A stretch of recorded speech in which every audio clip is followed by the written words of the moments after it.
What's going on, everybody? It's your boy Minnie back with another YouTube video, and today we're going to be going over what is an A plus setup, how do you trade it, and kind of how to get our levels to start off the day. So AREC, let's get right into it. All right, so AREC, massive move today, had some news as well. But how do we trade this noise? So initially on this AREC pop, I did not touch it. Okay, um, but what I was looking for was pullbacks. Now the reason why I had the idea I kept saying that this is going to go to $1 was simply because the recent trend that we've had is that pre-market runners tend to come down and new runners in market open start to run up. Now the reason behind that is because when you're in pre-market and shorts know that a stock is running, institutions know that a stock is running, they can build positions into pre-market and they know areas they want to short at, for example, at open, right? So they can set up key levels from before. But when a stock starts to run fresh like this, shorts are caught by surprise. The stock starts coming on the scanners, and everyone's longs are starting to buy because FOMO chasing into this. And then also shorts are thinking, okay, when can we start to short? So they start to short, fresh buyers come in, push it higher, shorts, fresh buyers come in, push it higher. And that's why I like fresh stocks, right? This is not much volume in pre-market, almost nothing at all, right? And that's kind of why I like it. You guys can see on the pop up here, right? This is when this is after it settled and new buyers start to come in. Now, how do we know that this is a good base? Well, first of all, EMAs, right? So first thing you look at is the 20 EMA pullback, along with if I go to the even smaller time frame, let's just say the five minute time frame, right? Knife here, and we have this zone of seller soaking it up, right? So this zone, seller soaking it up. But this is something that I drew intraday. Now, what about this zone? Right? If we take a look at that bigger zone, we can remove this zone, right? Just for educational purposes. If we have just one zone, right? How did I get this zone? How did this zone pull back into here, make such a fat move? And why did this pull back?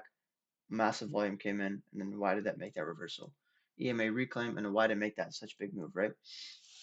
Um, before we get right before we get into that, one thing I do want to notice, one thing I do want to talk about is the EMA trend, right? 1 minute EMA trend pullback, 1 minute EMA trend pullback, new highs.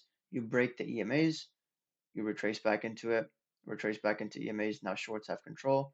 Then you make a nice base, and then once again EMA in control. So 1 minute pullback for longs, 1 minute pullback again for longs, and you make new highs again. So EMAs are a big factor in this, but how do I get this level? So what I'd like to do is go to larger time frames, right? Maybe the daily, maybe the weekly, and see where I can find a level that will be befitting for my entry.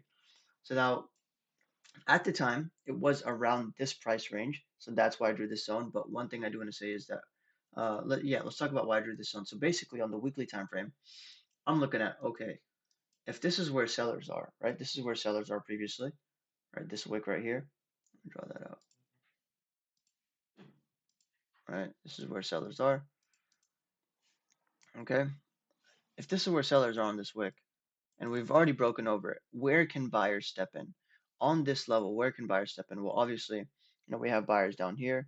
We have, buyers kind of step in here. But what I like to do is look for a knife and look for areas where fresh buyers are going to come in. Buyers have already stepped in here. They've already made that move on the weekly. I'm trying to look for spots where it hasn't made a massive move, but potentially if this level holds, buyers will come in. So now there's two levels that I could have done. There's this level right here, simply because of that wick, and then this level right here, right? But at that time, the price range was in this level, so therefore we're going to use that bottom zone, right? You can even use that top zone for confirmation after we break out of it, get a little 5 minute pullback on it, and make that move up.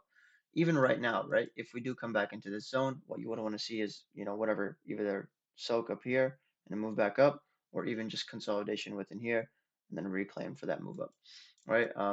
So this is kind of how it played out, and this is how I got my zone simply by going to the weekly time frame, understanding and anticipating where do I think buyers will come in. And that's exactly what happened. Let's remove this zone. You guys can see exactly on that 1 minute chart, right?